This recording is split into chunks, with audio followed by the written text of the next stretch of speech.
Hello guys, good evening. আজকে যাচ্ছি মায়ের মন্দির, দক্ষিণেশ্বর মায়ের মন্দির। ভেবেছিলাম সকালবেলা যাব, বাট সকালে এতটাই রোদ, ওই জন্য আর মানে পসিবল হলো না। তো বিকেলবেলায় চলে যাচ্ছি মায়ের দর্শনে। তোমরাও চলো সাথে, লেটস গো।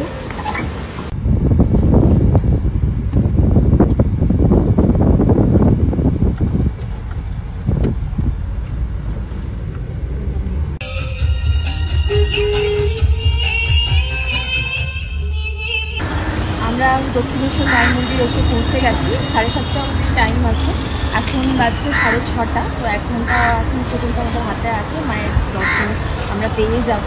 আর ভিতরে কিন্তু মোবাইল অ্যালাউ নেই, তো আমরা ভিতরটা দেখাতে পারছি না। আমাদের পুজো দেওয়া কমপ্লিট হয়ে গেছে, আর এখন বাজে 7:30। 7:30টার সময় কিন্তু মায়ের মন্দিরের যে মেন গেট, সেটা কিন্তু একদম ক্লোজ হয়ে যায়। আর আজ এই প্রথম আমরা এসেছি দক্ষিণেশ্বর মায়ের মন্দির সন্ধেবেলা, আর ভীষণ ভালোভাবে আরতিটা দেখতে পেরেছি। খুব ভালো পুজো দিতে পেরেছি। যারা ভাবছো দক্ষিণেশ্বর মায়ের মন্দিরে সন্ধেবেলা আসবে, তাদেরকে একটা কথা বলে রাখি, 7:30টার আগে কিন্তু ইন করার চেষ্টা করবে। চলো টাটা, খুব ভালো থাকো, সুস্থ থাকো, বাই।